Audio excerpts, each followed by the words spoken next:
2019లో ఆంధ్రప్రదేశ్లో అధికారంలోకి వచ్చిన వైఎస్ఆర్సీపీ గవర్నమెంట్, ఆ తర్వాత ముఖ్యమంత్రి వైఎస్ జగన్మోహన్ రెడ్డి వాలంటీర్ల వ్యవస్థని తీసుకొచ్చారు.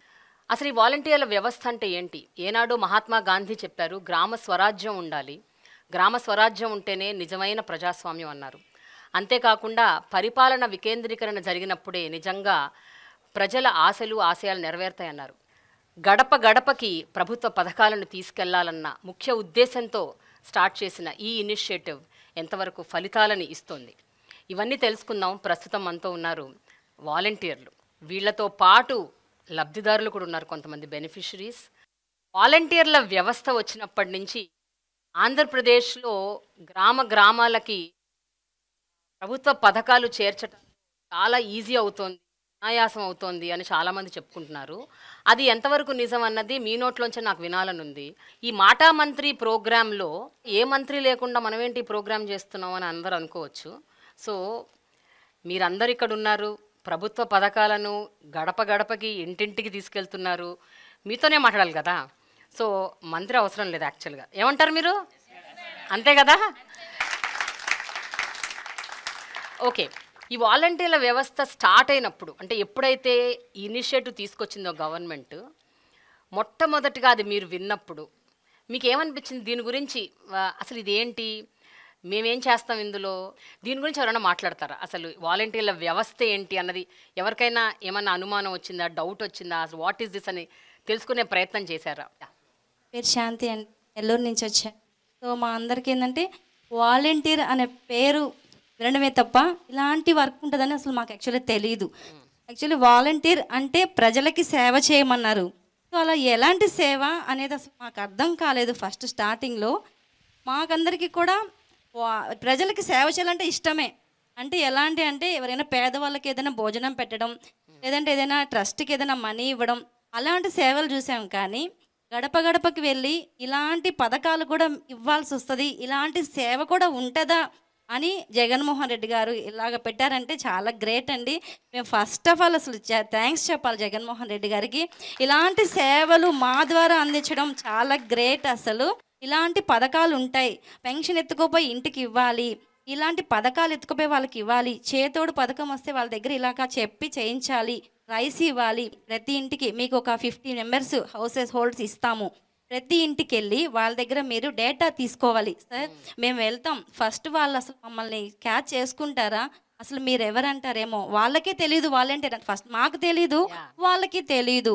మేము వెళ్ళగానే వాళ్ళు మమ్మల్ని రిసీవ్ చేసుకుంటారా సార్ అంటే, అమ్మ మీరు వెళ్ళండి, వాళ్ళకి తెలియచేయండి అసలు వాలంటీర్ అంటే ఏంది, మేము ఎలాంటి పథకాలు మీకు అందిస్తాము, జగన్మోహన్ రెడ్డి గారు ఎలాంటి పథకాలు పెట్టారు, అవన్నీ మీకు ఎలా అందచేయాలనేది మీరు వాళ్ళకి తెలియచేయండి, వాళ్ళ దగ్గర నుంచి వచ్చే స్పందన మాకు తెలియజేయండి అని చెప్పి సచివాలయం సిబ్బంది అయితే చెప్పారు. సో మేము అలాగే వెళ్ళామండి. మేము వెళ్ళిన తర్వాత ప్రజలకు కూడా అర్థం కాలేదు వాలంటీర్ అంటే ఎవరమ్మా. ఫస్ట్ మేము కూడా చాలా ఇబ్బందులు పడ్డాం ప్రజల ద్వారా, చాలా పడ్డామండి. ఆధార్ ఇమ్మంటే ఆధారా, ఓటీపీ ఇమ్మంటే ఓటీపీ, ఎందుకండి బ్యాంక్ అకౌంట్లో డబ్బులు పోతున్నాయి మాకు, మీకు ఎందుకు ఓటీపీ ఇవ్వాలి, ఆధార్ ఎందుకు ఇవ్వాలి, రేషన్ కార్డు ఎందుకు ఇవ్వాలి, ఇలాంటివి మేము చాలా ఫేస్ చేసామండి. ఫస్ట్లో నిదానంగా మేమంటే ఏంటో తెలియచేసాం మా వర్క్ ద్వారా. మా జగన్మోహన్ రెడ్డి గారు మమ్మల్ని పెట్టి మా ద్వారా వాళ్ళకి ఇస్తున్న స్కీమ్స్, మా ద్వారా అందజేస్తున్న పథకాలు, మా ద్వారా వాళ్ళకి అందజేస్తున్న మంచి మంచి వర్కులు, కార్యక్రమాలన్నీ కూడాను వాళ్ళకి అర్థమయ్యేలా చేశాం. కాబట్టి ఈరోజు ప్రజల్లో మాకు ఒక గుర్తింపు ఉందండి. Very good, very good. ఈ 5 ఏళ్ల తర్వాత ఈ వ్యవస్థలో మీరు భాగస్వాములం అని అనుకున్నప్పుడు ఆ సంతృప్తి ఎలా ఉంది? అంటే how is that satisfaction? Yeah చెప్పండి.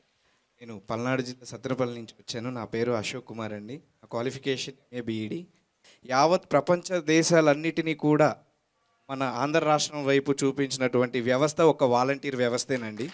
మా ఈ వాలంటీర్ వ్యవస్థలో ఎంత సంతృప్తి చెందామంటేనండి, తెల్లవారుజామున వెళ్ళి ప్రతి అవ్వకి, ప్రతి తాతకి, ప్రతి అక్కకి, ప్రతి అవ్వలకి, ప్రతి ఒక్కరికి కూడా తెల్లవారుజామున సూర్యోదయానికి ముందుగానే నిద్ర లేచి వాళ్ళ గడప తట్టి, అవ్వ మీ పెద్ద కొడుకు పంపిస్తున్నటువంటి ఈ చిన్న కొడుకు ఇచ్చేటటువంటి 3000 రూపాయలు ఫెన్షన్ అనేది ఇస్తుంటే వాళ్ళ కళ్ళలో చూసిన ఆనందం అంతా ఇంత కాదండి. ప్రతి ఒక్కరు కూడా లబ్ధి పొందిన ప్రతి ఒక్కరు కూడా చాలా సంతోషం వ్యక్తం చేస్తున్నారు. వాళ్ళ నుంచి వచ్చేటటువంటి మా బ్లెస్సింగ్స్ మా ఫ్యూచర్ని డిసైడ్ చేస్తాయేమో అని చెప్పి మేము అనుకున్నామండి. నవగ్రహాల వల్ల ప్రజలకి ఎంతో కొంత చెడు జరిగి ఉండొచ్చేమోలే కానండి, మా ప్రీతమ నేత వైఎస్ జగన్మోహన్ రెడ్డి గారు ప్రవేశపెట్టినటువంటి ఈ వాలంటీర్ వ్యవస్థలో ఉన్నటువంటి మా ఈ వాలంటీర్స్ వల్ల ఆంధ్ర రాష్ట్ర ప్రజలకి ఏ ఒక్కళ్ళకి కూడా చెడు జరగలేదని నేను తెలియజేసుకుంటున్నాను మేడం. సో ఇంకొక విధంగా చెప్పాలంటేనండి, కరోనా టైంలో మేము ఎంత సేవ చేశాము అని అంటేనండి, ప్రపంచం మొత్తము కూడా కరోనా ఒక 4 గదుల మధ్య ఉంటే మా ఈ ఆంధ్ర రాష్ట్ర ప్రజలు ఎప్పటికో ఎన్నాళ్ళు చేసుకున్నటువంటి పుణ్యం, ఏ రాష్ట్రంలో అయినా ఏ అధికారులు కూడా బయటికి వచ్చి, ఏ మంత్రి అయినా ఎటువంటి సీఎంస్ అయినా ఎవరైనా కానీ బయటకు వచ్చి చేసింది లేదండి. మన ఈ ఆంధ్ర రాష్ట్ర ప్రభుత్వంలో ఉన్నటువంటి వైఎస్ జగన్మోహన్ రెడ్డి గారు నేను ఉన్నాను, నేను విన్నాను, నా సైన్యం ఉంది అని చెప్పేసి మా ఈ వాలంటీర్స్ అందరినీ వెళ్ళండి సేవ చేయండి, మీకేదైనా ఉంటే మీ కుటుంబాలకి నేను అండగా ఉంటాను అని అన్నారండి.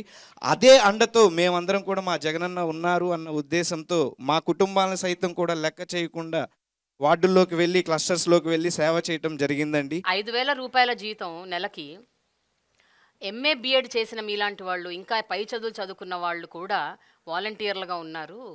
ఈ 5,000 ఏం సరిపోతాయి, నెలకి 5,000 జీతం ఏమిటి అని చాలామంది క్రిటిసైజ్ చేశారు. దాని గురించి ఏం చెప్తారు? చెప్పండి. నా పేరు బండిగట్ల వరసతీష్, కృష్ణా జిల్లా పెనమలూరు మండలం పెనమలూరు గ్రామం నుంచి వచ్చాను. 5,000 జీతం కన్నా కూడా మా ఇంటి పేరుని వాలంటీర్గా మార్చుకునే అవకాశం జగన్మోహన్ రెడ్డి గారు ఇచ్చారు మేడం. ఎందుకంటే జగన్మోహన్ రెడ్డి గారు ప్రవేశపెట్టిన ప్రతి పథకంలో, నవరత్నాల పథకంలో పేదలందరికీ ఇల్లు అనే స్కీమ్ ద్వారా పేదవాడి సొంత ఇంటికలు నెరవేర్చేసిన స్కీమ్ మాత్రం పేదలందరికీ ఇల్లు మేడం.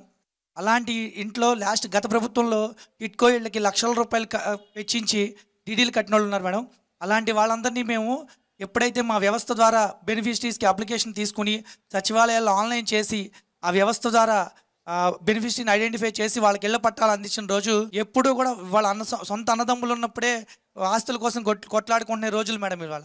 కానీ వాళ్ళ 3 లక్షల నుంచి 4 లక్షల రూపాయలు విలువ చేసే ఇంటి పట్టాల చేతికి తీసుకెళ్ళి ఇచ్చినప్పుడు కానీ, పెన్షన్ 1వ తారీఖు ఇచ్చినప్పుడు కానీ వాళ్ళు చూపించే వాళ్ళు మా మీద చూపించే ప్రేమ మాత్రం అమోఘం మేడం.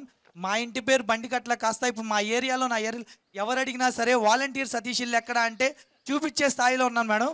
అంతేకాకుండా మా లోకల్ లీడర్స్తో పాటు వెళ్తూ ఉంటే వాళ్ళని పలకరించకుండా నన్ను పలకరిస్తున్న రోజులు మేడం ఈరోజు. అలాంటి అంత వ్యవస్థలో నేను పనిచేయటం, అలాంటి గొప్ప అవకాశం నాకు వచ్చినందుకు మాత్రం నేను చాలా సంతోషంగా ఉన్నాను మేడం. స్వచ్ఛందంగా వచ్చి మేము చదువుతో సంబంధం లేదు మేడం. వాళ్ళు 10th అని అర్హత పెట్టారు మేడం. ఎవరి సొంతంగా వాళ్ళ నిర్ణయంతో వచ్చి వారు జాయిన్ అయిందే మేడం. వాళ్ళ గ్రామంలో వాళ్ళ చుట్టుపక్కల ఉన్న 50 హౌసెస్ అవనండి, 100 హౌసెస్ అవనండి, వాళ్ళకి సేవ చేస్తూ సంతృప్తి పొందుతున్నారు మేడం. అంటే జగన్మోహన్ రెడ్డి గారు ఎప్పుడు కూడా నాకు వాలంటీర్స్ని నేను లీడర్స్గా చూస్తానన్నారు. కానీ ప్రతి 50 హౌసెస్కి ఒక లీడర్ ఆల్రెడీ 2,50,000 మంది ఉన్నారు మేడం ఈ రాష్ట్రంలో. ఒకవేళ సడన్గా మీకు ఏమన్నా మంచి జాబ్ వచ్చింది అనుకోండి, వదిలేసి వెళ్ళిపోతారా? ఈ వాలంటీర్గా ఉంటున్నారు కదా మీరు, 5,000 జీతం, ఒక మంచి జాబ్ వచ్చింది ఎక్కడో, జీతం ఎక్కువ, వదిలేస్తారా, ఉండిపోతారా? నేను విజయవాడ ఈస్ట్ నుంచి వచ్చాను మేడం. 03 గుణదల క్లస్టర్ సచివాలయం నుంచి వచ్చాను. నా పేరు కోనాల అనూష మేడం. యాక్చువల్గా నేను బీకామ్ కంప్యూటర్స్ చదివాను మేడం. కానీ నేను 10th బేసిక్ తోటి వాలంటీర్ దానికి అప్లై చేసుకున్నాను. నేను దీనికంటే ముందు ఒక 2 వీలర్లో జాబ్ చేసేదాన్ని మేడం. టెలికాలర్గా జాయిన్ అయ్యాను. అందులో ఒక స్టేజ్ నుంచి నెక్స్ట్ స్టేజ్కి మేనేజర్ లెవెల్ వరకు వెళ్ళాను మేడం. నేను 30,000 శాలరీ గెయిన్ చేసేదాన్ని. అయితే నేను వాలంటీర్ వ్యవస్థ స్టార్ట్ అయినప్పుడు 2019 నవంబర్లో నేను జాయిన్ అయ్యాను. జాయిన్ అయిన నాటి నుంచి నేటి వరకు నేను ఇందులో ఎలా సాటిస్ఫై అయ్యానంటే, ప్రజలకి ప్రతిదీ ఇంటికి తీసుకెళ్ళి వాళ్ళకి అందించడం ద్వారా, మరీ ముఖ్యంగా ఏంటంటే నా క్లస్టర్లో బాగా సాటిస్ఫై అయిన విషయం ఒకటి షేర్ చేసుకుంటాను మేడం. ఈ మధ్యకాలం అంటే చేయూత పథకం ఉంది కదా మేడం, ఒక బెనిఫిషియరీకి చేయూత పథకం 4 years నుంచి ఎలిజిబుల్ లిస్ట్లో పేరు వస్తుంది మేడం. కానీ ఆవిడకి అమౌంట్ చేతికి అందట్లేదు. సచివాలయం సిబ్బంది కూడా మేడం వాళ్ళు అన్నీ చెక్ చేస్తున్నారు, కానీ ఎందువల్ల ఆవిడకి ఆ అమౌంట్ తీసుకోలేకపోతుంది అనేది చెప్పలేకపోయారు మేడం. నేను కొంచెం చదువుకున్నాను కాబట్టి నేను అడిగాను మేడం వాళ్ళని, మేడం మీరు బ్యాంక్ అకౌంట్ నెంబరు ఏమైనా చెప్పగలరా అని అడిగినప్పుడు లాస్ట్ 4 డిజిట్స్ చెప్పారు మేడం. ఏం చెప్పారు మేడం, నేను అది తీసుకుని ఆ బెనిఫిషియరీని తీసుకుని ఆధార్ కార్డ్ తీసుకుని బ్యాంక్ వెళ్ళాను మేడం. ఆవిడ తంబేయించి ఆధార్ ద్వారా వాళ్ళు చెక్ చేసి చెప్పారు. అసలు అది అక్కడ బ్రాంచ్ కానే కాదు ఆవిడది, కానీ ఈ 4 సంవత్సరాల నుంచి పడిన అమౌంట్ ఆ అకౌంట్లో ఉన్నాయి మేడం. అసలు ఆ బెనిఫిషియరీలో ఆనందం చూసినప్పుడు అసలు అది ఎండ్లెస్ అనమాట. నేను మాటల్లో చెప్పలేను. ఆవిడ నన్ను కౌగులించుకుని, యాక్చువల్గా చెప్పాలంటే ఆవిడ ఒంటరి మహిళ మేడం. ఒంటరి మహిళ పెన్షన్కి పెడదామనే టయానికి ఆవిడకి ఏజ్ లిమిట్ సరిపోలేదు. చేయూత చూస్తే ఇలా వచ్చింది. నేను చదువుకున్న చదువు ఇలా నాకు బాగా యూజ్ అయిందని చెప్పి నేను చాలా గర్వంగా చెప్పగలను మేడం. నేను కూడా ఒక పెన్షనర్నే మేడం. యాక్చువల్గా నేను వాలంటీర్కి రాకముందు 2009లో నాకు ఫైర్ యాక్సిడెంట్ అయ్యింది. నా బాడీ అంతా ఫైర్ అయిపోయి హ్యాండ్ కూడా చూపిస్తున్నాను కదా మేడం, నాకు 56% హ్యాండిక్యాప్డ్ ఉంది. ఎట్లా పెన్షన్ పెట్టుకోవాలో కూడా నాకు అసలు తెలియదు. అయితే నేను వాలంటీర్గా జాయిన్ అయిన తర్వాత నేరుగా సదరన్ స్లాట్ బుక్ చేసుకోవడము, ఎవరి దగ్గరికి వెళ్ళి లంచం, 1 రూపాయి కూడా లంచం కట్టుకోకుండా పెన్షన్ పొందుకోవడానికి కూడా నేను చాలా గర్వంగా చెప్పగలుగుతున్నాను. Very good, very good. అయితే అనుష, నా ప్రశ్న ఇంకా అలాగే ఉంది. ఏంటంటే 5,000 కాకుండా పై ఎత్తున చాలా చాలా సంపాదిస్తున్నారు వీళ్ళు. అందుకనే వీళ్ళు ఆ వాలంటీర్ల వ్యవస్థ మీద చాలా అంటే రిలై అవుతున్నారు, పై ఎత్తున చాలా డబ్బులు వస్తున్నాయి అన్న ఒక ఆరోపణ ఉంది. దాన్ని మీరేమంటారు? దాని గురించి మీరేమంటారు? అసలు అలాంటిది ఏమీ లేదు మేడం. మీరు ప్రతి బెనిఫిషియరీని మీరు కాల్ చేసి అడగండి మేడం, ఫలానా అనూష వాలంటీర్ ఎలా చేసిందని చెప్పి. మేము రూపాయి ఆశించదే చేయట్లేదు, కానీ మా ఆత్మ సంతృప్తి చెందుతుందని చెప్పి 30,000 కాదు మేడం, 50,000 ఇచ్చినా కానీ అబ్బా, మేము ఈ వాలంటీర్ జాబ్ వదలకుండా ఇందులోనే కంటిన్యూ అవుతాం చాలా గట్టిగా చెప్పగలం madam. Very good Anusha, I'm so happy.